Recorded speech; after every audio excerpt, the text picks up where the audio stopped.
पूर्णमदः पूर्णमिदं पूर्णात् पूर्णमुदच्यते पूर्णस्य पूर्णमादाय पूर्णमेवावशिष्यते। ॐ शान्ति शान्ति शान्तिः। असतो मा सद्गमय तमसो मा ज्योतिर्गमय मृत्योर्मा अमृतंगमय। ॐ शान्ति शान्ति शान्तिः।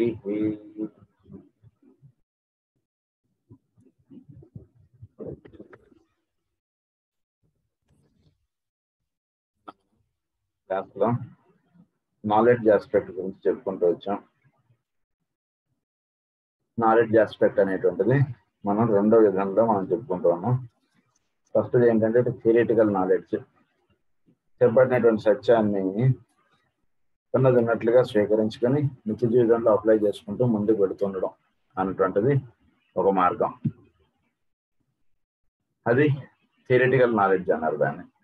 ఇంకొకటి ఏంటంటే డిస్క్రిమినేటివ్ నాలెడ్జ్ అన్నారు. అంటే చెప్పబడినటువంటి విషయాన్ని ఇది ఏమిటి, ఇందులో ఇవ్వబడినటువంటి సత్యము, ఇందులో ఇవ్వబడినటువంటి రహస్యం ఏమిటి అనేటువంటి తెలుసుకుంటూ ముందుకు వెళ్ళడం అనేటువంటిది డిస్క్రిమినేటివ్ నాలెడ్జ్.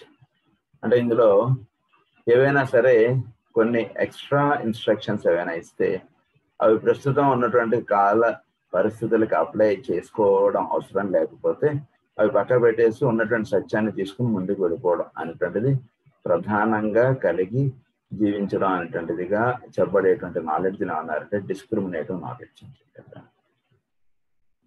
కనుక ఆ రకంగా మనం డిస్క్రిమినేటివ్ నాలెడ్జ్ గురించి మనం చదువుకుంటాము. దాని గురించి ఫర్దర్గా ఇప్పుడు చదువుకుందాం.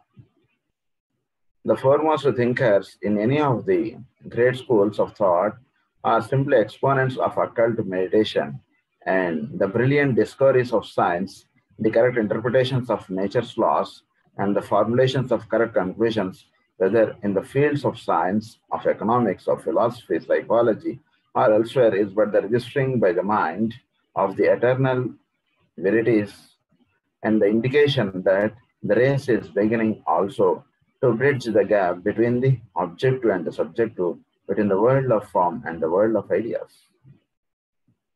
So, ఇది ఈ డిస్క్రిమినేటివ్ నాలెడ్జ్ అనేటువంటిది చక్కగా వాడుకుంటూ ఉంటుండడం చేత ఏమవుతుందంటే వీటిలో right process and thought are engendered and non essentials and incorrect formulations of truth are ultimately eliminated or corrected. ఇవన్నీ కూడా వీటిలో కరెక్ట్ చేసేయబడటం, అక్కర్లేని విషయాలు కొన్ని పక్క పెట్టేసుకుని ఉన్నటువంటి సత్యాన్ని మాత్రం తీసుకుని ముందుకు నడవటం, ఇలాంటివన్నీ కూడా జరుగుతుంది.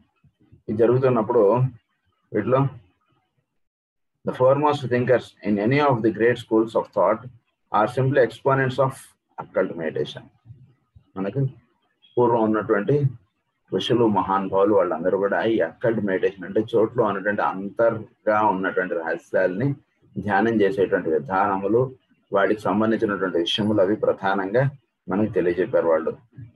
తర్వాత are simply exponents of occult meditation and the brilliant discoveries of science, the correct interpretations of nature's laws, and the formulations of correct conclusions, whether in the fields of science. ఇవన్నీ కూడా ఈ ఫీల్డ్స్ ఆఫ్ సైన్స్లోను వీటిలోనూ ఈ discriminative will అనేటువంటిది వాడుకోబడుతూ తర్వాత right understanding of things అనేటువంటిది చేసుకుంటూ తద్వారా ఉన్నటువంటి సత్యాన్ని తెలుసుకోబడటం అనేటువంటిది జరుగుతుండడం అనేటువంటిది పూర్వకాలం నుంచి వస్తున్నటువంటి విషయం ఇదంతా కూడా. Or elsewhere, the registering by the mind of the eternal verities and the indication that the race is beginning also to bridge the gap between the objective and the subjective. So, దీని ద్వారా ఏంటంటే కనుక objectivity ఈ విధంగా ఉండడానికి కారణం subjectivity అనేటువంటిది, ఆ రెండింటి మధ్యలో ఒక బ్రిడ్జ్ అనేటువంటిది ఏర్పాటు చేసుకోవడం. అది దేని చేత ఏర్పడుతుందంటే ఈ డిస్క్రిమినేటివ్ నాలెడ్జ్ అనేటువంటిది వాడుకుంటూ ఉండడం చేత అన్నిటికీ ఒక బ్రిడ్జ్ అనేటువంటిది విడిచుకోగలుగుతారు. ఈ డిస్క్రిమినేటివ్ అంటే ఇది ఇలా ఉండటం గల కారణమేమి అనేటువంటిది ఆలోచించుకుంటూ వెళ్ళకపోతే, వీడికి డిస్క్రిమినేటివ్ నాలెడ్జ్ అనేటువంటిది ఏర్పడకపోతే వీడు ఆ రెండింటినీ రెండు విధాలుగా చూస్తాడు. అంటే దైవం వేరు, జీవులు వేరు. పూజ అయిపోయిన తర్వాత మళ్ళా వీడి యొక్క యథాస్థితి వీడు ఉంటాడు. పూజ చేస్తున్నప్పుడు అంతా దైవమే, భగవాన్ అంటూ మాట్లాడతాడు. పూజ అయిపోయిన తర్వాత ప్రతివాడిని ఎలా వెధవా, ఏంటి చెప్పిన పని చేయవు నువ్వు అంటే ఇలా మాట్లాడేస్తున్నాడు అనుకో. రెండింటికి బ్రిడ్జ్ లేదు వీడికి. ఎప్పుడు కూడా బ్రిడ్జ్ అనేటువంటిది ఉంటే అప్పుడు మనం చేసుకున్నటువంటి సాధనకి మన నిత్య జీవితానికి ఒక బ్రిడ్జ్ అనేటువంటిది ఏర్పడాలి. అది దేని చేత ఏర్పడుతుంది అంటే ఈ డిస్క్రిమినేటివ్ నాలెడ్జ్ అనేటువంటిది మనం పెంపొందించుకోవడం చేత ఈ బ్రిడ్జ్ అనేటువంటిది మనకి ఏర్పడుతుంది. మొదటి చెప్పబడినటువంటి థియరిటికల్ నాలెడ్జ్ లో బ్రిడ్జ్ ఏర్పడదు. ఈ రెండో దాంట్లో మనకి ఈ బ్రిడ్జ్ అనేటువంటిది ఏర్పడుతుంది అన్నమాట. అది between the world of form and the world of ideas అన్నమాట. The ideas inevitably to the emergence of the third branch of knowledge, the intuitive. So చోట్లో ఉన్నటువంటి ఐడియాస్ కిను, చోట్లో ఉన్నటువంటి ఈ అక్కల్ట్ థింగ్స్ కిను వీడికి ఒక బ్రిడ్జ్ అనేటువంటిది ఎప్పుడైతే ఫార్మ్ అయిందో అప్పుడు వీటిలో థర్డ్ నాలెడ్జ్ అనేటువంటిది ఇచ్చుకుంటుంది. దాన్ని అన్నారంటే ఇంట్యూషన్ అన్నారు. ఈ ఇంట్యూషన్ వల్ల ఏంటంటే చోట్ల చెప్పబడినటువంటి విషయాలు అవన్నీ కూడా తెలియబడుతుండడం, వాటిలో ఉన్నటువంటి అంతర్రహస్యాలు వీడికి దర్శనం అవుతుండడం, తద్వారా ఇంట్యూషన్స్ అంటే వీడికి చక్కగా దర్శనం అవుతుండడం అంటే జరుగుతుంటుంది. అది third knowledge. The intuition is in reality only the appreciation by the mind of some factor in creation, some law of manifesting, and some aspect of truth known by the soul emanating from the world of ideas and being in the nature of those energies which produce all that is known and seen. All that is known and seen. ఈ విధంగా ఏర్పడ్డకు మూలంగా ఉన్నటువంటి సత్యములందు వీళ్ళు మేలుకాలించి ఉంటారు. అది intuition knowledge of intuition అంటారు. So ఆ knowledge of intuitions లోకి చెప్పబడినటువంటి లాస్ అవే రూట్స్ ని వీడు దర్శిస్తాడు. రూట్స్ కి ప్రతిబింబముగా రిజల్ట్స్ అంటే వీడు స్టడీ చేసుకుంటూ వస్తాడు అన్నమాట ఇది యొక్క లైఫ్ ఆస్పెక్ట్ లో. కనుక ఆ విధంగా వీడు నాలెడ్జ్ ఆఫ్ ఇంట్యూషన్ అంటే వీడికి అది విచ్చుకుంటాడు. అది మూడవ కన్నుగా emanating from the world of ideas అంటాను. These truths are always present and these laws are ever active, but only as the mind is trained and developed, focused and open-minded can they be recognized, later understood, and finally adjusted to the needs and demands of the cycle and time. So చోట్ల ఈ రహస్యాలు అనేటువంటివి ఎప్పుడూ ఉంటాయి. అయితే వాటి అందు ఎంతవరకు వీడు విచ్చుకుని వీడు పనిచేయగలుగుతున్నాడు అనేటువంటిది ఎప్పుడు కూడా అది వాడి యొక్క ఇండివిజువల్ సాధన మీద ఆధారపడుతుంది. ఎప్పుడైతే వాటి అని వీడు విచ్చుకుని ఉంటాడో చక్కగా అలా just will smile with the things. అంటే దేని మీద వీడు కోపం రాదు. ఎందుకంటే వాడు ఆ చెట్టు చాటున ఉండేవాడు బాణం వేయడానికి ఏమిటి కాలం యొక్క విషయం ఇవన్నీ కూడా. అందు గురించి వాడిని చూస్తే కోపం వచ్చేసి ఏమిటి నువ్వు ఇదే నన్ను ఇలాంటిది ఏదో ఉండదు. Just will smile with the boy, సర్లేని వీడు అయిపోయింది కాదు లైఫ్. అలా అంటే మనకి ఏంటంటే చోట్లో ఉన్నటువంటి ఈ అంతర్రహస్యాలు ఎందు మనం అవి ఎప్పుడైతే వీడు విచ్చుకుని ఉంటాడో ఈ దేని మీద వీడు దేనికి కూడా వీడు రియాక్ట్ అయిపోవడం అంటుంటుంది. ఆ పరిస్థితులు ఆ విధంగా వాడి ద్వారా ఇలా ఎక్స్ప్రెస్ అవుతున్నాయి. జస్ట్ యాక్సెప్ట్ ఇట్ అంటుంటే దాంట్లో వీడు ఉంటాడు. అంతే ఒకే ఒక రహస్యం అంటే అది ఇంట్యూషనల్ నాలెడ్జ్ కలిగి ఉన్నటువంటి వాడికి అది ఉంటుంది.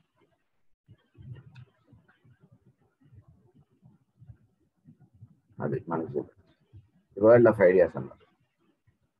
So time those who have thus trained the mind in the art of clear thinking, the focusing of the attention and the consequent receptivity to truth have always been with us.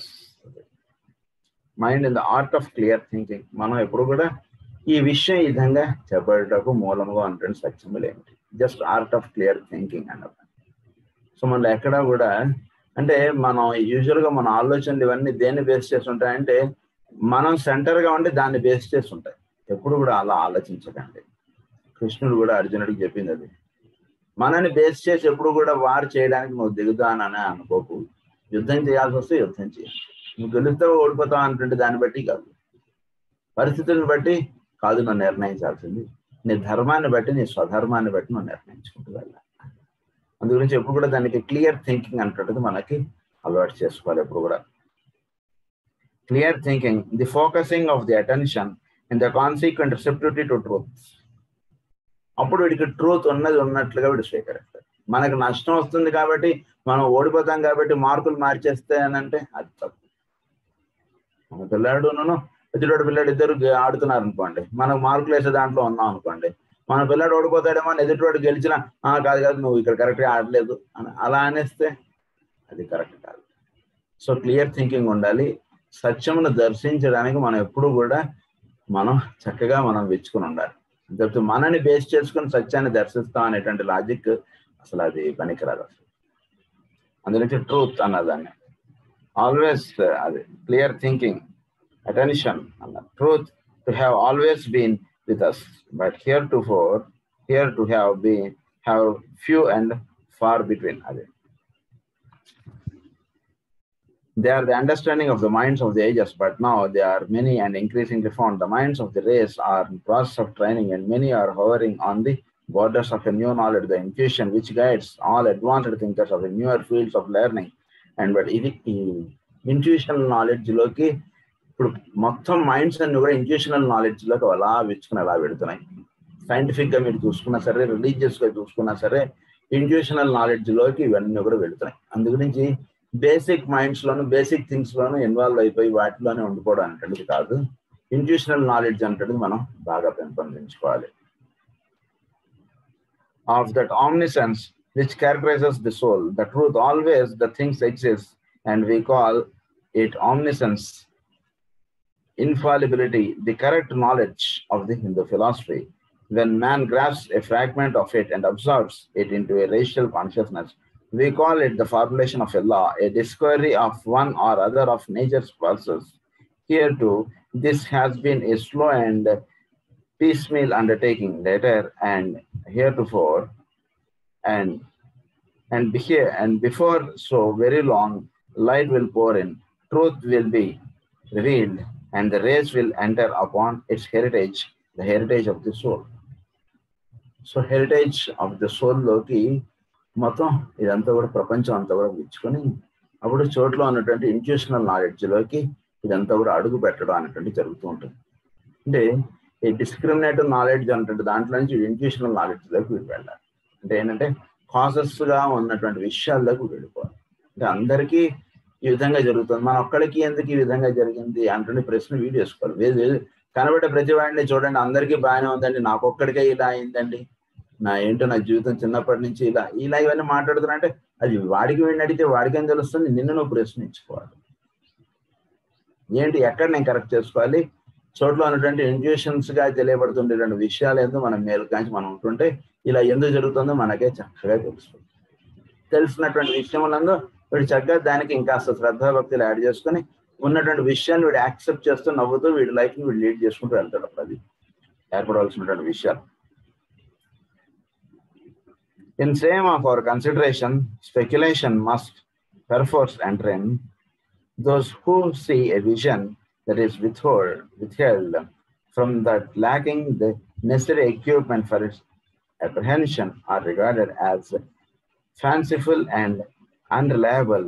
When many see the vision, its possibility is admitted, but when humanity itself has awakened and open eye, the vision is no longer emphasized, but a fact is stated and a law enunciated. Such has been the history of the past, and such will be the process in the future. ఇప్పుడు కూడా ఏంటంటే ఏదో ఒకళ్ళు ఇద్దరు చూడటం అంటుంటది కాకుండా చోట్ల అంటుంటే వాళ్ళందరూ కూడా ఆ విషయంలో విచ్చుకోగలగటం, అది ఉన్నది అంటే విషయం వాళ్ళు చాలా ఘంటాపదంగా దర్శించిన ప్రతి వాళ్ళు చెప్పారు. అదేవిధంగా భవిష్యత్తులో కూడా ఈ ఇంట్యూషనల్ నాలెడ్జ్ నందు విచ్చుకొని దాని అందు జీవించుతా అంటుంటది చేసుకోవాల్సినటువంటి విధానము, జీవించవలసినటువంటి పద్ధతి అంటే తెలుసుకోండి. ఆ విధంగా మీరు కూడా వాటిలో దర్శించడమే మార్గము. కానీ అది ఏ రోజుకైనా మన ఇంట్యూషనల్ నాలెడ్జ్ లోకి మనందరం కూడా ప్రవేశించాలి అంటే మార్గంగా కలిగి ఉండండి. The past is purely speculative from the standpoint of the average man, and the future is equally so, but he himself is the result of the past, and the future will work out in the sum total of his present characteristics and qualities. కూడా past future అన్నటువంటిది ఏమిటంటే టైంలో ఉన్నటువంటి రెండు రెక్కలు లాంటివి. కానీ ఎప్పుడు కూడా ప్రజెంట్ లో మనం ఉంటాం. సో పాస్ట్ ఈ విధంగా ఉండడానికి రీజన్ వాడిని వీడిని అడిగితే సరిపోదు. పాస్ట్ ఈ విధంగా జరిగి ఉండడానికి, భూతకాలంలో ఈ విధంగా జరగటానికి కారణం మనము. భవిష్యత్తులో ఏ విధంగా జరగాలంటే చెప్పబడేటువంటిది మనం. కనుక మనం ఈ రెండింటి యందు మనం ఒక చక్కటి మేలు కాంచి మనం జీవించడం అంటే మనం జరగాలి. అంటే ఏంటంటే ఈ రోజు మనం జీవించేటువంటి విధానమే రేపు మనం జీవించడానికి మార్గంగా నిలుస్తుంది. అంటే ఈ రోజు మనం చక్కగా జీవించితే రేపు చక్కగా ఉంటుంది. లేకపోతే ఈ రోజు చక్కగా లేవనుకోండి రేపు ఇబ్బందిగానే ఉంటుంది. ఎందుకంటే రేపు చక్కగా ఉండాలంటే ఈ రోజు మన జీవితం చక్కగా ఉండాలి. సో దాన్నే మనకి మాస్టర్ గారు పతంజలిలో చెప్తూ be good, speak good, think good అన్నటువంటి విషయంగా చెప్తారు మాస్టర్ గారు. చాలా చక్కగా ఎక్స్ప్లెయిన్ చేస్తారు. అక్కడ ఆస్ట్రాలజీ వాళ్ళందరూ కూడా అందరూ ఒకసారి కలిసాట ఒక లైబ్రరీలో. మాస్టర్ గారు ఎందుకు ఆ లైబ్రరీకి వెళ్ళాడు వాళ్ళందరూ మాట్లాడుకుంటారు. వాళ్ళందరూ మాటల్లో ఒక ఆయన అనుకున్నాం, ఇవన్నీ కాదండి నేను ఒకటే సత్యాన్ని అన్నట్టు ఆయన ఏమిటంటే be good, speak good, think good. ఇది నమ్ముకుని నా జీవితం వెళ్తుంది. 70 ఏళ్ళు ఎంత అయిపోయింది. నాకు వేరే ఇవన్నీ తెలుసుకోవాల్సినటువంటి అవసరం నాకు ఇంతవరకు రాలేదు. భవిష్యత్తులో వస్తుందని అవసరం కూడా నాకు లేదనిపిస్తుంది అని చెప్పి. అంటే ఈ గ్రహం మంచిది, ఆ గ్రహం ఏది నడుస్తుంది ఇవన్నీ కాదు. నువ్వు ఎప్పుడైనా సరే నువ్వు ఎదుటి వాళ్ళతో మంచిగా మాట్లాడడం, మంచిగా జీవించడం, మంచిగా ఆలోచించడం అటువంటి చేస్తే ఈ మంచిగా నిన్ను ఎప్పుడు కూడా నేను రక్షిస్తూ వెళ్తాను. కనుక ఫ్యూచర్ అనేటువంటిది ఎప్పుడు కూడా మనని future will work out the sum total of his present characteristics. If this is true of the individual, it is then also equally true of mankind as a whole. That unit in nature, which we call the fourth or human kingdom, represents that which is the product of its physical heritage, its characteristics are in some total its emotional and mental unfoldments and its assets, which it has succeeded in accumulating during the cycles wherein it has been wrestling with its environment, the sum total of the other kingdoms in nature. Within the human kingdom, its potentialities and latencies, characteristics and assets, which the future will reveal and which in either term determine that future. ఇప్పుడు కూడా future అనేటువంటిది, భవిష్యత్తు అనేటువంటిది ప్రపంచంలో మానవుడి చేతిలో ఎక్కువగా పెట్టారు. జంతువుకి వీటిల్లోకి ఏంటంటే అది నిన్న ఎలా ఉందో రేపు అలానే ఉంటుంటుంది. దాని పెద్ద వాటిని ఎందుకంటే అవన్నీ కూడా అంటారు conditions they are all living. కానీ ఫ్యూచర్ అనేటువంటిది ఎలా ఉండాలి ఏమిటి అనేటువంటిది ఇదంతా కూడా ఫోర్త్ కింగ్డమ్ గా ఉన్నటువంటి మానవుడి చేతిలో ఎక్కువగా పెట్టారు. అంటే ఇప్పుడు ఇంకో 10 ఏళ్ల తర్వాత ఎలా ఉండాలి అనేటువంటి దానికి కావాల్సినటువంటి స్టెప్స్ వేయవలసినటువంటి వాడు మానవుడు. ఉన్నటువంటి చెట్లని తీసేసుకొని ఉన్నటువంటి కొండల్ని పగలగొట్టేసుకొని వీడు బిల్డింగ్లు కట్టుకుని వీడు వెళ్తాడా, లేదా వాటిని కాపాడుకుంటూ వీడు జీవించుకుంటూ వస్తాడా, ఎలా జీవిస్తాడు ఏమిటి అనేటువంటిది మానవుడి చేతిలో. అంటే ఫోర్త్ కింగ్డమ్ వీడు ఈ కింగ్డమ్స్ కన్నా లోవర్ కింగ్డమ్స్ కన్నా వీడు కాస్త అడ్వాన్స్డ్గా వీడు ఉంటున్నాడు కాబట్టి వీడి చేతిలో ఆ విషయాలు అనేటువంటివి ఇచ్చారు. I have purposely chosen to begin with the undefinable and the unrecognized. The soul is as that an unknown quality. ఏంటి ఇక్కడ మ్యాన్ అంటే ఏంటంటే soul aspect. Soul is an unknown క్వాలిటీగా ఉంటుంది. ఇంకా అంటే సోల్ విచ్చుకుని అది పనిచేయడం అనేటువంటిదిగా ఇంకా జరగట్లేదు మానవుడికి. గురించి ఏమంటే it has no real place in the theories of the academic and scientific investigators. It is unproven and regarded by even the more open-minded of the academicians as a possible hypothesis, but lacking demonstration. It is not accepted as a fact in the consciousness of the race. Only 2 groups of people accept it as fact. The soul aspect అన్నటువంటి దాని గురించి పూర్తిగా ఎవరికి తెలుస్తోంది soul అన్నటువంటిది? ప్రస్తుతం ఉన్నటువంటి modern science కి దాన్ని సోల్ ఆస్పెక్ట్ అన్నటువంటిది దానికి దర్శించేటువంటి స్థితిలో లేదు. సోల్ ఆస్పెక్ట్ గురించి ఎవరికి తెలుస్తోంది అంటే ఇద్దరికి మాత్రం తెలుస్తోంది అంటే ఒకళ్ళు ఎవరిట అంటే చోట్లో మనకి ఇవ్వబడినటువంటి గ్రంథాల్లో మానవుడుగా ఎవడైతే చెప్పబడుతున్నాడో వాడు సోల్ ఆస్పెక్ట్ అని చెప్పబడింది. సో ఆ గ్రంథాలని చదువుకుంటే వాటిలో తెలుస్తుంది. ఎస్ ఇందులో చెప్పారు కాబట్టి మానవుడు సోల్ అని అనుకుంటున్నాడు అంతే. ఇందాక చెప్పినటువంటి థియరిటికల్ నాలెడ్జ్గా ఉన్నటువంటి వాడు ఒకటి తెలుస్తుంది. వాడికి ఎంతవరకు తెలుస్తుందంటే 2 = 4 అంతే. 5 అంటే కాదు 4. అది ఎందుకు 4 అనేటువంటి వీడికి తెలియదు, అది వేరే విషయం. But he knows it has 4 అంతే, దట్స్ ఇట్. సో అలా సోల్ ఆస్పెక్ట్ గురించి, దైవం గురించి ఇవన్నీ మనం కొంత నాలెడ్జ్ మనం కలిగి ఉంటాం. అలా సోల్ ఆస్పెక్ట్ గురించి తెలియబడినటువంటి వాడు అలాంటి వాళ్ళు కొందరు ఉన్నారు. ఇంకొకళ్ళు ఎవరంటే the other is that small but steadily growing band of knowers of God and of reality who know the soul to be a fact in that own experience but are unable to prove its existence satisfactorily to the man who admits only that which concrete mind can grasp, analyse, criticise and test. So ఇంకొందరు ఉన్నారు, వీళ్ళకి soul aspect అంటే చక్కగా దర్శనం అవుతుంది, కానీ వీళ్ళు concrete mind కంటే కేవలం భౌతికమయంగా జీవించేటువంటి వాడికి సోల్ ఆస్పెక్ట్ గురించి వీడు చెప్పలేనటువంటిదిగా వీడు ఉంటున్నాడు. ఎలా ఉంటున్నాడు, వీడికి తెలిసింది కానీ he is unable to put it in words. అంటే పుట్ ఇట్ ఇన్ వర్డ్స్ ఏమిటి ఇక్కడ విషయం అంటే, ఇప్పుడు ఒక విషయం ఉంది, ఆశీమిదం తమోభూతం అప్రజ్ఞాతం అలక్షణం అన్నది. దానికి లక్షణం లేదు, అప్రజ్ఞాతం అని అంటే ప్రజ్ఞాత్మక పైన. దానికి వర్డ్స్ ఎలా తీసుకొస్తాం మనం దాన్ని? అంటే వర్డ్ అనేటువంటి దేనికి వస్తుంది అంటే, నేను ఇది చూశాను, ఇదేదో ఇది గోడ అన్నా, ఇది తలుపు అన్నా, ఇది వర్డ్స్. అంటే ఏంటి, లాంగ్వేజ్ అనేది దేనికి వస్తుంది? మన కళ్ళతో చూసినటువంటి దానికి భౌతికమైనటువంటి మన దానికి ఇమేజ్ అనేటువంటిది ఫారం అయ్యి, ఆ ఇమేజ్కి వర్డ్ అనేటువంటిది మనం 10 మంది చూసి దీన్ని తలుపు అన్నాం, అందు గురించి దాన్ని తలుపు అనేటువంటి వర్డ్ వచ్చింది.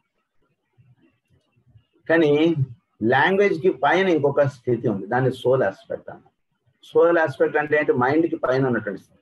మైండ్ బేస్గా చెప్పబడేటువంటిది అంతా కూడా లాంగ్వేజ్లో మనం పదాల్లోకి తీసుకొస్తాం. కానీ మైండ్కి బియాండ్గా ఉండేటువంటి విషయాల గురించి మాట్లాడాలంటే అక్కడ వర్డ్స్ కాదు, అక్కడ భావంకి పైన ఇంకా భావము కూడా ఏర్పడడానికి పైన ఉన్నటువంటి స్థితి. భావము ఏర్పడిన తర్వాత భాష అనేటువంటి పుడుతుంది. భావము కూడా ఎక్కడి నుంచి పుడుతుందో ఆ స్థితి గురించి చెప్తున్నారు ఇక్కడ. దాన్ని సోల్ అన్నమాట. కనుక ఆ సోల్ ఆస్పెక్ట్ గురించి మనం చెప్తున్నాం. అంటే the ignorant and the wise meet on common ground as extremes always do. In between are those who are neither totally ignorant nor intuitive wise. అయితే ఇగ్నోరెంట్స్ గా ఉన్నటువంటి వాళ్ళు కొందరు, అంటే దాని గురించి తెలియదు చాలా మందికి, అలా ignorant గా ఉంటున్నారు కొందరు. The ignorant and the wise meet on common ground as extremes always do. భూమి మీద ఇగ్నోరెన్స్ అంటే ఈ సోల్ ఇదంతా ఏం లేదండి, ఇదంతా అవుతున్నాయి, అలా జీవించే వాళ్ళు కొందరు ఉంటున్నారు, ఇంట్యూటివ్ గా ఉండేటువంటి వాళ్ళు కొందరు ఉంటున్నారు. వీళ్ళిద్దరు కూడా పేర్స్ ఆఫ్ ఆపోజిట్స్ గా చెప్తారు. అంటే పేర్స్ ఆఫ్ ఆపోజిట్స్ ఎప్పుడు కూడా కామన్ గా కలవడం అనేటువంటి ఉంటుంది. నెగిటివ్ పాజిటివ్ ఈ రెండు కూడా కలుస్తుంటాయి, దాన్ని పేర్స్ ఆఫ్ ఆపోజిట్స్ అన్నారు. దాన్ని ఈ పేర్స్ ఆఫ్ ఆపోజిట్స్ అనేటువంటిది కలవడంలో ఏంటంటే రెండిట్లోనూ సత్యం ఉంది అని చెప్తారు. దాన్నే మనకి ఏమని చెప్తారంటే మ్యాన్ విజిబుల్ అండ్ ఇన్విజిబుల్ అనేటువంటి పుస్తకంలో బ్లడ్ పీటర్ గారు ఏమని రాస్తారంటే, అంటే ఈ ఇన్విజిబుల్ థింగ్ గా మనకి ఏదైతే విజిబుల్ అయితే మనం చూస్తున్నామో ఇది ఏదో పలానా గోడ పలానా ఇది ఉంది, అలాగే ఇన్విజిబుల్ గా అంటే ఈ కంటితోటి చూడనటువంటి విషయం ఇంకొకటి ఉంది, దాన్ని ఇంకో కంటితోటి చూస్తున్నాం. ఉదాహరణకి ఏబి అని ఇద్దరు ఉన్నారు అనుకోండి. ఏ అనేవాడు మామూలుగా మనం చూడగలడు, బి అనేటువంటి వాడు వీటికి మూలంగా ఉన్నటువంటి దాన్ని చూడగలడు. దీన్నే ఆయన అక్కడ ఏమైనా ఎగ్జాంపుల్ ఇస్తారంటే, ఒక సముద్రం ఉందనుకోండి, సముద్రంలో ఉప్పు ఉంది, నీరు ఉంది, తర్వాత ఇంకేమైనా ఎలిమెంట్స్ ఇంకేవో ఉన్నాయి, చేపలు గీపలు ఇవేవో చాలా ఉన్నాయి. ఒకడు కంటితోటి కేవలం నీటిని మాత్రమే చూడగలడు, అందులో ఉన్నటువంటి చేపల్ని చూడగలడు. ఇంకొకడు ఆ సముద్రంలో ఉన్నటువంటి ఉప్పుని, అందులో ఉన్నటువంటి ఖనిజముల్ని, వాటిని చూడగలడు. కానీ నిజానికి ఏమిటి, రెండు ఉన్నాయి అందులో, కానీ ఒకడు దీన్ని చూడగలడు, ఒకడు దాన్ని చూడగలడు. ఈ రెండింటిని ఉన్నటువంటి దాన్ని రెండింటిని కలిపి చూడగలిగటం అన్నటువంటిది మనకి పేర్స్ ఆఫ్ ఆపోజిట్స్ అన్నది. అంటే రెండు ఉన్నాయి అందులో, రెండింటిని చూడగలగటం అన్నటువంటిది మనకి ఇవ్వబడినటువంటి సాధన. అది మనకి అందులో చెప్తారు అన్నట్టు. సో ఇది చూసినటువంటి వాడికి అది కనబడట్లేదు, అది చూసినటువంటి వాడికి ఇది కనబడట్లేదు. కనుక రెండు చూడటం అనేటువంటిది అభ్యాసం చేస్తూ ఉంటే ఏమవుతుందంటే మనకు అప్పుడు ఉన్నటువంటి సత్యం మనకి దర్శనం అవుతుంది. అదే ఒకటి మాత్రమే చూస్తే మనం దాన్ని ఏమన్నారంటే pairs of in between are those who are neither totally ignorant nor intuitive wise. కొందరు ఉంటున్నారు, వీడు అలానే వీడు తెలిసి తెలియనటువంటి వాడు, పూర్తిగా తెలిసిన వాడు వేరు, అసలు తెలియని వాడు వేరు, అలా కాకుండా మధ్యస్థంగా ఉంటున్నటువంటి వాళ్ళు కొందరు ఉంటున్నారు. They are the masses of the educated people who have knowledge but not understanding, and who have had to learn the distinction between that which can be grasped by the rational mind, that which can be seen by the mind's eye, and that which only the higher or abstract mind can formulate and know. This ultimately merges in the intuition, which is the knowing faculty. Intuition, another. The knowing of things వేరు, understanding of things వేరు. అంటే ఉన్నది ఉన్నట్లుగా దర్శించగలగటం అంటుంది. Understanding అనేటువంటిది mind aspect. దానిలో ఉన్నటువంటి అంతర్రహస్యాలు, దానిలో దాగి ఉన్నటువంటి విషయములు ఇవన్నీ బాగుపడేటువంటిది ఇంట్యూషన్ నాలెడ్జ్. కనుక నోయింగ్ ఆఫ్ థింగ్స్ గా ఉండేటువంటిది కొంత, understanding of things minds I అన్నదాన్ని. Mind can formulate and know. This ultimately merges in the intuition, which is the knowing faculty of the intelligent and practical mystic, who, relegating the emotional and feeling nature to its own place, uses the mind as a focusing point and looks out through that lens upon the world of the soul. So ఈ ప్రపంచాన్ని అంతా కూడా మనం దేనితో చూస్తున్నాం అంటే ఈ intuition అంటుంటిది కలిగి ఉండి మైండ్ ఆస్పెక్ట్, బ్రెయిన్ దీంతో మనం ఈ ప్రపంచాన్ని చూడటం అంటుంది మనం చేయాలి. అది మనకి చెప్పబడినటువంటి విషయం. అదే దీన్నే మనకి నెక్స్ట్ ఆస్పెక్ట్గా ఏమని చెప్తారంటే మ్యాన్స్ 3 ఆస్పెక్ట్స్గా చెప్తారు. అంటే మానవుడిలో ప్రతిది కూడా 3గా ఉన్నాయి. దాన్నే మనం స్పిరిట్, సోల్, బాడీగా మనం చదువుకున్నాం. గతంలో ఎన్నో గ్రంథాల్లో ఈ విషయాలు మనం ఇవన్నీ చదువుకున్నాం. దాన్నే మనకి ఇప్పుడు ఏమని చెప్తారంటే ఈ 3టిని మనం స్పిరిట్, సోల్, బాడీ, ఈ 3 ప్రిన్సిపల్స్ని మనం నిత్య జీవితంలో అంటే మన యొక్క ఫిజికల్ వరల్డ్లో వీటిని మనం ఎలా దర్శించుకుంటూ రావచ్చు అన్నటువంటి విషయం ఆయన ఎక్స్ప్లెయిన్ చేసుకుంటూ వస్తారు. సో అంటే ఈ ఇంట్యూషన్గా ఏదైతే మనకు చోటులో ఉన్నట్టు అంటే ఈ సృష్టి ఇదంతా ఉంది, దీనికి పైన ఉన్నటువంటిది అంటే కాజెస్ అవి మెటీరియలైజ్ అవ్వడం, మెటీరియలిస్టిక్గా ఉన్నటువంటి దానిలో నుంచి అది వాటి యొక్క ప్రభావం అనేటువంటి చూపిస్తుండడం. సో ఇలా ఉన్నటువంటి విషయాల్ని మానవుడిలో తనలో ఉన్నటువంటి దీన్ని 3 వరల్డ్స్గా ఎలా దర్శించవచ్చు అన్నటువంటి విషయాన్ని మనం ఏమని చెప్పుకున్నాం అంటే గతంలో స్పిరిట్, సోల్, బాడీ, ఈ 3 ప్రిన్సిపల్స్ని మన నిత్య జీవితంలో మనం ఎలా దర్శించుకుంటూ వెళ్ళవచ్చు అంటేగా చెప్పారు. అంటే మానవ దేహంలో వీటిని ఎలా మనం తెలుసుకోవచ్చు అంటే మానవ దేహంలో ప్రధానంగా 3, 1 బ్రెయిన్ అన్నారు, 2 హార్ట్ అన్నారు, 3 లంగ్స్ అన్నారు. ఈ 3టిగా తెలుసుకోండి, 3టినే అని చెప్తున్నారు. స్పిరిట్, సోల్, బాడీని ప్రధానంగా మానవుడి దేహంలో ఉన్నటువంటి బ్రెయిన్, హార్ట్, లంగ్స్గా తెలుసుకోండి అన్నారు. తర్వాత ఇంకా ఏమని చెప్తున్నారంటే దీన్ని మ్యాన్ నో థై సెల్ఫ్ అన్నారు. అంటే మానవుడు ఈ మ్యాన్ నో థై సెల్ఫ్ అంటున్నది ఒక మంత్రం. ఓం నమో నారాయణాయ అంటున్నది ఎలా అయితే మంత్రము, మ్యాన్ నో థై సెల్ఫ్ అంటున్నది ఒక మంత్రం. సో దీన్ని ధ్యానం చేయడం చేత ఏమవుతుందంటే మానవుడు తాను పరమాత్మ కన్నా వేరు అనేటువంటి దాని నుంచి పరమాత్మ యందు వీడు జీవించడం, పరమాత్మ వీడిలో ఉండి వీడిని నడుపుతున్నాడు అనేటువంటి దాని యందు వీడు మేలు కనిపిస్తాడు. అది ఈ మంత్రం. కనుక దాన్ని ఇక్కడ ఏమని చెప్తున్నారంటే మ్యాక్రోకాస్మ్ అన్నారు. దీన్ని చోట్లో ఉన్నటువంటి పరమాత్మని, చోటులో ఉన్నటువంటి ఎనర్జీని ఇవన్నీ కూడా ఛానలైజ్ అయ్యి ఈ చోటులో ఇవన్నీ కూడా వ్యక్తీకరణ అవడం, దీన్ని అంతా కూడా మ్యాక్రోకాస్మ్ అన్నారు. సోలార్ సిస్టంలో ఇవన్నీ కూడా గాడ్ యొక్క, ఇదంతా కూడా దైవం యొక్క ఇవన్నీ కూడా మనం దర్శిస్తున్నాం. అది మానవుడిలో వీటిని ఎలా దర్శించవచ్చు అంటే దాన్ని మొదట మనలో దైవం అనేటువంటి వాడు ఎక్కడ తెలియబడుతున్నాడు అంటే తెలుసుకోండి. అంటే ఎనర్జీగా చెప్పాము. చోట్లో ఈ సోలార్ సిస్టంలో ఇదంతా ఏమంటే ఉన్నదంతా కూడా ఎనర్జీ.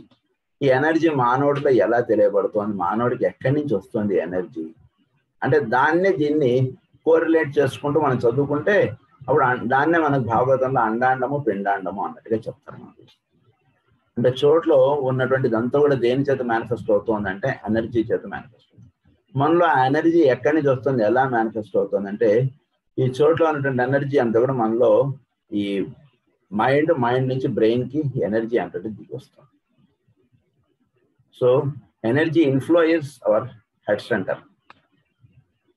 సో మనకి ఎనర్జీస్ మనకి డైరెక్ట్ ఎక్కడి నుంచి జరుగుతున్నాయి అంటే మన యొక్క బ్రెయిన్ నుంచి ఎనర్జీస్ అన్నీ కూడా మన దేహంలోకి ప్రవేశిస్తున్నాయి.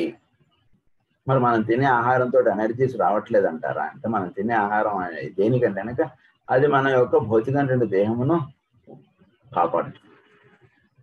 కానీ ఆ దేహము ఆ తీసుకున్నటువంటి ఆహారాన్ని ఎనర్జీగా కన్వర్ట్ చేసి ఎనర్జీగా చేసి పెట్టాలంటే పైనుంచి వస్తున్నటువంటి ఎనర్జీ దానికి మూలం. ఆ ఎనర్జీ అంటే ఈ కనెక్టివిటీ అంటే కరెక్ట్గా లేదనుకోండి, ఆరోగ్యం బాగోలేదు, ఉదాహరణకి వాడికి మంచిగా పుష్టిగా ఉండేటువంటి ఎంతో బలమైనటువంటి ఆహారం పెట్టాము, మరి వాడు తినగలుగుతున్నాడా లేదా, వాడు తిన్నటువంటి దాని నుంచి వాడికి ఎనర్జీ వస్తుందా, రావట్లేదే. వాడు ఎంత తాగినా వాడు ఇంకా నీరసంగానే ఉంటున్నాడు. అంటే ఏమిటి, దీన్ని బట్టి తెలుసుకోవాల్సింది మనం ఫుడ్ ద్వారా మనకి ఎనర్జీ వస్తుందని అనుకుంటున్నాం, కానీ నిజానికి ఏమిటంటే చోట్లో నుంచి మనకి ఎనర్జీ వస్తుంది. ఇది పరమసత్యం. కనుక చోట్లో వస్తున్నటువంటి ఎనర్జీని వీడు దాన్ని ఎలా డ్రా చేసుకోగలగడం, ఇలాంటి రహస్యాలన్నీ కూడా మనం చెప్తూ వెళ్తారు ఇక్కడ. కనుక ఎనర్జీస్ అన్నీ కూడా మనలోకి ఎక్కడి నుంచి వస్తున్నాయంటే ఈ సహస్రారంలోంచి మనలోకి అలా దిగుతూ ఉంటాయి ఎనర్జీస్. ప్రతి వాడికి కూడా అంతే, ఎంత బిజినెస్ మ్యాన్ అనండి, ఎటువంటి వాడికైనా సరే చోట్ల నుంచి వాడి యొక్క సహస్రారంలోంచి ఎనర్జీస్ అంతా కూడా దేహంలోకి దిగుతుంటాయి. సో ఎనర్జీ ఆస్పెక్ట్ గా తెలియబడేటువంటిది ఏమిటి అంటే వీడిలో ఉన్నటువంటి సహస్రారం లేదా వీడి యొక్క బ్రెయిన్ ఆస్పెక్ట్ గా చెప్పారు దాన్ని. ఈ బ్రెయిన్ ఆస్పెక్ట్ లోనే అంటే వాటి నుంచి వాటి యొక్క physical connectivity is brain. So brain ద్వారా ఈ కనెక్టివిటీ అంటే వీడికి వచ్చి బ్రెయిన్ లో నుంచి ఎనర్జీస్ అన్ని కూడా వీడికి బాడీ సిస్టమ్ లో దిగుతున్నాయి. సో ఆ రకంగా spirit aspect is represented as brain in our body. అది ఒక పాయింట్. అంటే లా ఆఫ్ ఎనాలజీ అన్నారు. ఎనాలజీగా మనం చోట్ల ఉన్నటువంటి విషయాల్ని మనలో ఉన్నటువంటి దాన్ని కోరిలేట్ చేసుకుంటూ మనం ముందుకు వెళ్తుంటాం. So the law of analogy or correspondences, the cosmic processes and the nature of the cosmic principles are indicated in the functions, structure and characteristics of human being. They are indicated but not explained or elaborated. దీన్ని బట్టి indicating గా ఉంటాయి. వాటిని మనం కొంచెం వాటిని ఇంకాస్త మనం జాగ్రత్తగా వాటిని వినియోగించుకోవడం, వాటిలో అంటే దానికైనా బ్రెయిన్ కి లింక్ అప్ చెప్తారు. దాన్ని అందు గురించి మనకి ఏం చెప్తారు మన పురాణాల్లోనూ వాటిల్లోనూ మనకి this is the part is the spirit aspect. Spirit aspect అనే దాన్ని మనం అంటాం దీన్ని కైలాసము, మౌంట్ అంటే మేరు పర్వతము, ఇలాంటివన్నీ కూడా మనం దీన్ని చూపిస్తాము. ఇలా అదనమాట. సంబళ గ్రామం ఎక్కడుందంటే ఇక్కడ ఉంటుంది.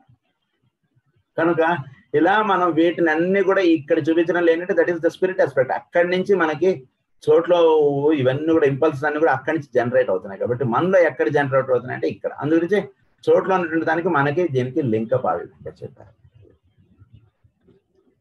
These are simply as signposts directing man along the path whereon future signposts may be found and more definite indications noted. ఇవన్నీ కూడా సైన్ పోస్ట్ అన్నమాట. అంటే దానికి దీనికి లింకప్స్. సో ఆ రకంగా భవిష్యత్తులో ఇంకా ఇవన్నీ కూడా చెప్తారు. The comprehension of that triplicity of spirit, soul and body lies as yet beyond man's achievement, but an idea as to their relationship and their general coordinated function may be indicated by the consideration of man from the physical side and his objective function. There are three aspects of man's organism which are symbols, and symbols only of the three aspects of being. The energy or activating principle which withdraws mysteriously at death. Energy or activating principle. ఇది మనలో దీని నుంచి వస్తుంది. ఇది death అయ్యేటప్పుడు ఈ energy అంటే దీనిలోకి నుంచి ప్రవేశించడానికి అది దట్ ఈస్ కాల్డ్ డెత్. ఎప్పుడైతే ఎనర్జీ చోట్ల నుంచి వీడిలోకి రావడం ఆగిపోతుందో వాడికి ఎంత మంచి మందు పెట్టండి, ఎన్నైనా చేయండి, వాడిని బతికించలేరు. ఎందుకు బతికించలేకపోవడం అనేటువంటి దేని మీద ఉందంటే ఈ ఎనర్జీ అంటే వీడిలోకి ఎంటర్ అవడం అనేటువంటి దాని మీద ఉంది. ఎనర్జీ వీడిలోకి ఎంటర్ అవడం దేని చేత ఉంది అంటే దీని చేత. సో ఆ కనెక్టివిటీ మనకి అది ఎస్టాబ్లిష్ ఉన్నంత వరకు వీడు ఎంత ట్రీట్మెంట్ ఇచ్చినా వాడు బతుకుతాడు. ఈ కనెక్టివిటీ అనేటువంటిది సరిగ్గా లేదనుకో వీడు ఎంత మంచి మందు, లేటెస్ట్ మందు వాడికి ఇచ్చినా వాడు జారిపోతాడు. సో ఈ కనెక్టివిటీ అన్నటువంటి చక్కగా ఉండేట్టుగా మనం చూసుకుంటుంటాం. సో అందుగురించి డెత్ అప్పుడు, అలాగే అన్కాన్షియస్ స్థితిలో ఉన్నప్పుడు, ఇలాంటప్పుడు ఎనర్జీ అంటే వీటిలోకి తక్కువగా ప్రవేశిస్తుంది, లేదా వీడికి ఈ ద్వారా అంటే మూసుకుపోతుంది. Death partially withdraws in the hours of sleep or of unconsciousness, and which assumes to use the brain as its main seat of activity, and from there to direct the functioning of the organism. అలాగే నిద్రపోయేటప్పుడు మనలోకి energy అంటున్నది వచ్చేది తగ్గిపోతుంది. మీరు ఎక్కువసేపు పడుకోవాలనేటువంటి concept తీసేసాం. ఎందుకంటే రెస్ట్ తీసుకోవడానికి దేనికి, సో దాన్ని కొంచెం జాగ్రత్తగా అవగాహన చేసుకుంటే మానవుడు ఎక్కువసేపు పడుకోక్కర్లేదు. మానవుడు దేనికి పడుకోవాలి అంటే కనుక వాడు అలసట చెందుతూ ఉన్నప్పుడు వాడు పడుకోవాలి. అలసట ఎంతసేపు వాడు పడుకుంటే అలసట తీరిపోతుంది, అంతసేపు పడుకోండి. బాడీకి రెస్ట్ ఇవ్వండి అని చెప్పారు మనకు అక్కర్లు మెడిటేషన్స్ లో కూడా.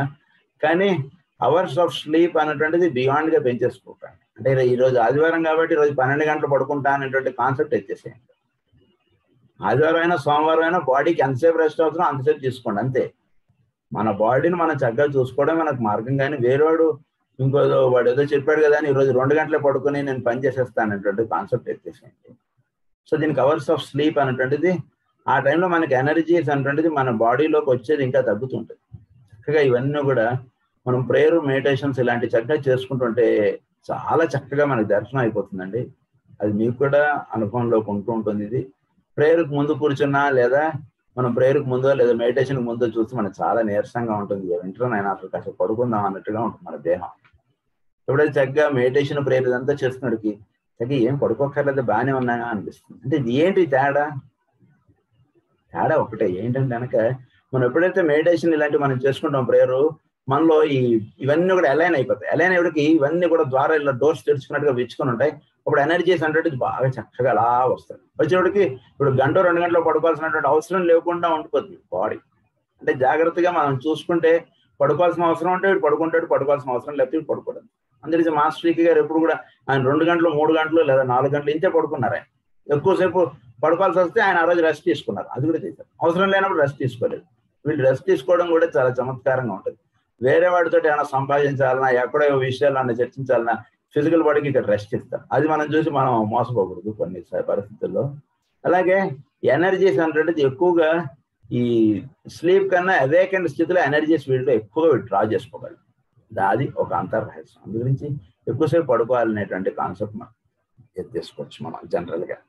అది నుంచి వీడు స్లీప్ లో ఉన్నప్పుడు అలాగే అన్కాన్షియస్ గా ఉన్నప్పుడు డెత్ అన్నటువంటి కండిషన్స్ లో వీటిలోకి ఎనర్జీ ఎంటర్ అయ్యేటువంటి ఇది ఛానల్స్ క్లోజ్ అయిపోతుంటాయి. Partially withdraws in the hours of sleep and of unconsciousness, which seems to use the brain as its main seat of activity, and from there to direct the functioning of the organism. This energy has a primary direct relation with the 3 parts of the organism, which we call the brain, the heart, and the breathing apparatus. The 3 parts, energy ki there is direct link up. This is the microcosm symbol of spirit. So మనలో energies అంటే ఈ మూడింటి చేత మనలో చక్కగా వస్తుంటాయి. So breathing apparatus తర్వాత చోట్ల ఉన్నటువంటి దీన్ని వీడు ఆస్వాదించుకోవడం, దాని ద్వారా వీళ్ళకి ఎనర్జీస్ అంటే ఎంటర్ అవుతున్నాయి. హార్ట్ ద్వారా ఎనర్జీస్ ఎంటర్ అవుతుంటాయి. తర్వాత బ్రెయిన్ ద్వారా మనలోకి ఎనర్జీస్ అంటే ఎంటర్ అవుతాయి. ఈ 3 ఛానల్స్ ద్వారా మనకి ఎనర్జీస్ అన్ని మన దేహంలోకి వస్తుంటాయి. వీడికి ఆక్సిజన్ బాగా చక్కగా సప్లై అవుతుంది, వీడు చక్కగా ఇదిగా ఉంటుంది.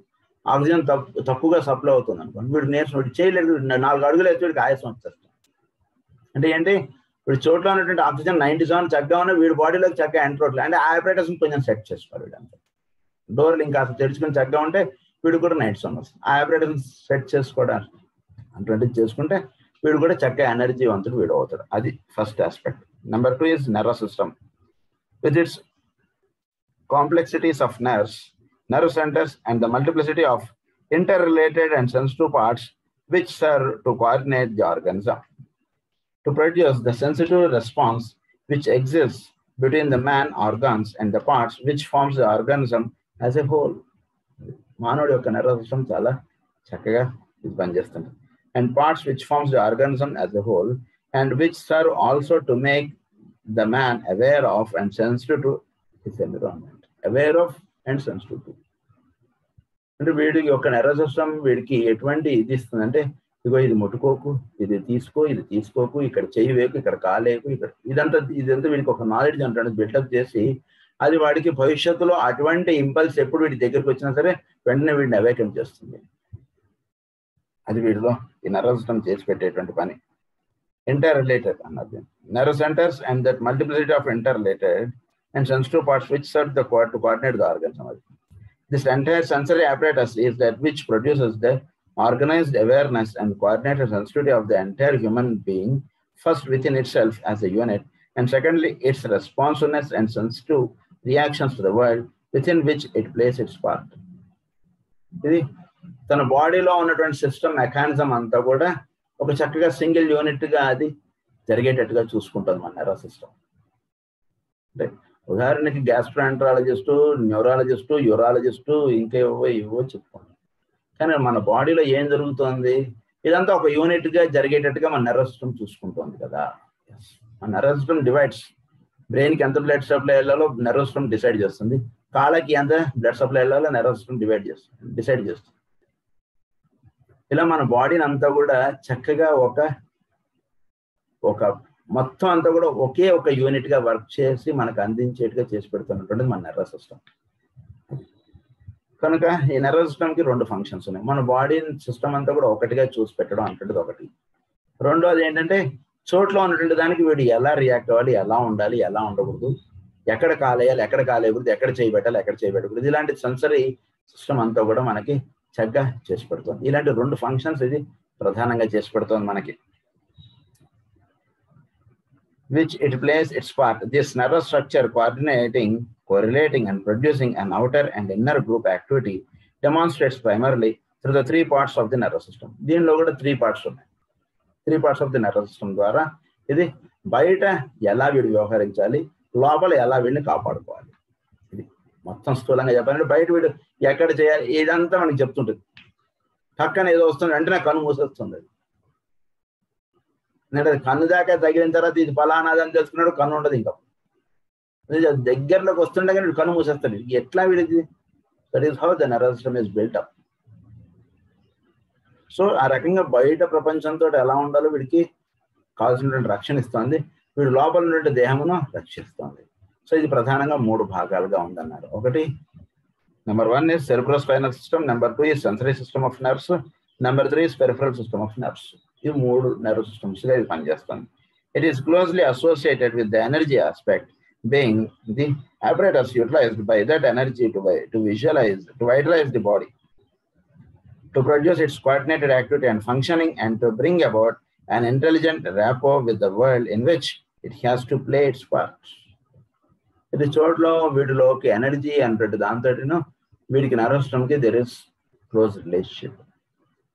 సో వీడి యొక్క ఎనర్జీ వీడిలో చక్కగా ఉందా లేదంటే లేదు సార్ చాలా నీరసంగా ఉన్నానండి అంటే వీడికి చేయెత్తడానికి కూడా ఓపిక లేదు. అంటే వీటిలోకి ఎనర్జీ ఇన్ఫ్లో అనేటువంటిది సరిగ్గా లేదు.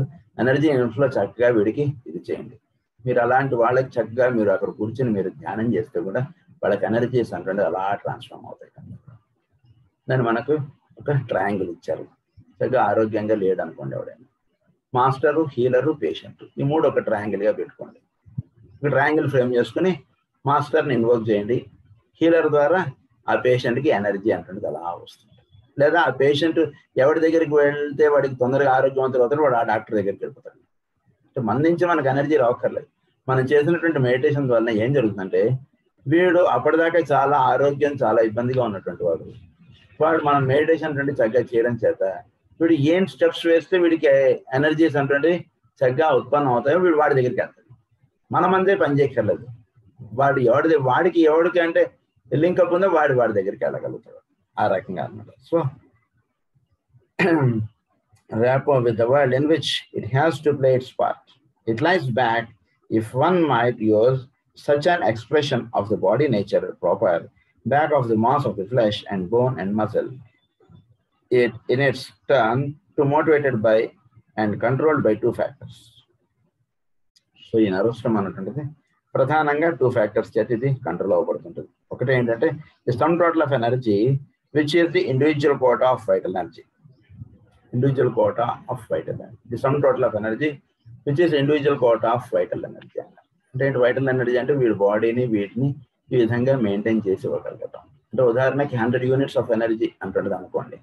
100 యూనిట్స్ ఆఫ్ ఎనర్జీ ఎలా డిస్ట్రిబ్యూట్ అవ్వాలి, ఎలా వేటికి ఎలా వెళ్ళాలి ఏంటి అంటుండది చూసి పెట్టేటువంటిది అంతా కూడా nervous system. So 100 units of energy అంటుండది దీనికి తీసుకోగలిగి అది చక్కగా డిస్ట్రిబ్యూట్ చేయగలగటం అంటుండది ఒక పని. The energy of the environment in which the individual finds himself and within which he has to function and to play his part. అలాగే చోట్లో వీడు యొక్క భాగం ఏమిటి, వీడి యొక్క కార్యక్రమం ఏమిటి, తద్వారా వీడు నిర్వహించవలసినటువంటి పని ఏమిటి, తద్వారా దానికి కావాల్సినటువంటి ఎనర్జీ అంటుంది వీడు డ్రా చేసుకుని ఆ పని వీడు చేయడం. అంటే ఇక్కడ 2, వీడి దేహమును పుష్టిగా చక్కగా ఆరోగ్యవంతంగా ఉండటం కావాల్సినటువంటి ఎనర్జీ ఒకటి, చోట్ల అంటే ప్రపంచంలో వీడు చేయవలసినటువంటి పని ఏమిటి, దానికి కావాల్సినటువంటి ఎనర్జీ చోటు. ఈ రెండింటిగా ఇది విత్డ్రా చేసుకుంటూ ఉంటుంది. This coordinating nervous system, this network of interrelating and sensitive nerves is the symbol in man of the soul and an outer and visible form of an inner spiritual reality. దీన్ని ఏమన్నారంటే soul aspect గా చెప్పాలి. ఈ nervous system ఈ విధంగా అంటే ఎక్కడ ఎలా జీవించాలి, ఎక్కడ ఎలా ఉండాలి అంటుంటది. ఈ నర్వస్ సిస్టమ్ మూడుగా మనం డివైడ్ చేసి చూపించి చెప్పింది ఏంటంటే this is all the soul aspect. First ఇందాక ఎనర్జీ ఆస్పెక్ట్ అని చెప్పారు, అదేమో స్పిరిట్ ఆస్పెక్ట్ అని చెప్పారు. ఈ నర్వస్ సిస్టమ్ ఎక్స్ప్లెయిన్ చేయడంలో this is the soul aspect. Soul aspect అంటుంటది ఏమంటే ఏం చేస్తుంది, స్పిరిట్ ఆస్పెక్ట్ తోటేమో బాడీ తోటి లింక్అప్ గా పనిచేస్తుంది. స్పిరిట్ ఆస్పెక్ట్ అంటే చోట్ల ఉంటున్న ఎనర్జీని అది వస్తుంది, దాన్ని తీసుకుని ఇది బాడీలో ఎక్కడెక్కడికి ఎంతెంత ఎనర్జీస్ వెళ్ళాలి, ఏమేం చేయాలి అది. అలాగే చోట్లో ఉన్నటువంటి వర్క్స్ వీటి ద్వారా ఏం జరగాలి ఏమిటి అది. ఆ రకంగా ఈ రెండు పనులు కూడా సోల్కి సంబంధించినటువంటి పనులు. అంటే ఏం చేయాలి, ఏం చేయకూడదు, ఎలా ఉండాలి, ఎలా ఉండకూడదు, ఇలాంటిదంతా కూడా మన నర్వస్ సిస్టమ్ యొక్క దీని యొక్క కార్యక్రమంగా ఇచ్చాం. సో సోల్ యొక్క ఆస్పెక్ట్స్ మనం ఎక్కడ చదవచ్చు అంటే మన బాడీలో ఉన్నటువంటి నర్వస్ సిస్టమ్ మీరు జాగ్రత్తగా చదువుకుంటే ఇప్పుడు సోల్ ఆస్పెక్ట్ యొక్క రహస్యాలు మనకు తెలుస్తాయి. ఆ రకంగా తెలుసుకోండి అని చెప్తున్నారు సోల్ ఆస్పెక్ట్ గురించి. Third is there is finally what might be described as the body, the sum total of flesh, of muscle and of bone, which the man carries around, correlated by the nervous system and energized by by what we vaguely call his life. వీడి life అంటున్నాం కానీ దానికి we vaguely called his life. So వీటిది యొక్క matter aspect ఏమిటంటే వీడి యొక్క సప్తధాతులతో నిర్మాణమైనటువంటి దేహము. ఈ దేహమునకు ఇదంతా కూడా మ్యాటర్ ఆస్పెక్ట్ అన్నారు. ఈ నర్వస్ సిస్టమ్ డిసైడ్ చేస్తుంటుంది ఈ మ్యాటర్ ఆస్పెక్ట్. సో ఎనర్జీకిను ఈ మ్యాటర్ ఆస్పెక్ట్కి లింకప్ గా పనిచేస్తుంటుంది నర్వస్ సిస్టము. ఇది మూడింటిగా. సో స్పిరిట్, సోల్, మ్యాటర్ ఈ మూడింటిగా మీరు దర్శించుకోవచ్చు అని చెప్తున్నారు. In these three, the life, the nervous system and the body mass, we find the reflection and the symbol of the greater whole, and by a close study of these and a comprehension of their functions and group relations, we can arrive at an understanding of some of the laws and principles which direct the activities of God in nature, a phrase sublimely true and equally finitely false. So దైవమును లేదా ఈ చోటును ఉన్నటువంటి energy principles చోట్ల ఈ విధంగా వర్తించేటువంటి విధానమును దీన్ని ఎలా మనం స్టడీ చేయాలంటే మీలో ఉన్నటువంటి దీన్ని మీరు స్టడీ చేసుకుంటూ వస్తే ఇప్పుడు చెప్పినటువంటి 3 ప్రిన్సిపల్స్ని మనం స్టడీ చేసుకుంటూ వస్తే చోట్లో దైవం ఎలా ఉన్నాడు, నేచర్లో అది ఎలా రిప్రజెంట్ అవుతుంది, నేచర్ ద్వారా అది ఎలా తెలియబడుతుంది, ఈ మూడింటిని మనం అర్థం చేసుకోవచ్చు అండి అని చెప్తున్నారు. Carrying the concept for the sake of illustration into other realms of thought, this trinity of aspects can be seen functioning in the religious world as an esoteric teaching, the fundamental symbology and doctrines of the great world religions and the exoteric organizations in government. It is the sum total of the will of the people, whatever that will may be, the formulated laws and the exoteric administration. ఇది ఒక్కొక్క చోట ఒక్కొక్క రకంగా ఈ 3 ప్రిన్సిపల్స్ని మీరు apply చేసుకుంటూ మీరు తెలుసుకోవచ్చు అన్నారు. ఇది ఈ కాన్సెప్ట్ మనం నెక్స్ట్ క్లాస్లో ఇది కంటిన్యూ చేసుకుందాం. స్వస్తి ప్రజాభ్య పరిపాలయంతాం న్యాయేన మార్గేణ మహీం మహీసాః గో బ్రాహ్మణేభ్యః శుభమస్తు నిత్యం. లోకాః సమస్తాః సుఖినో భవంతు. లోకాః సమస్తాః సుఖినో భవంతు. లోకాః సమస్తాః సుఖినో భవంతు. ఓం శాంతి శాంతి శాంతి.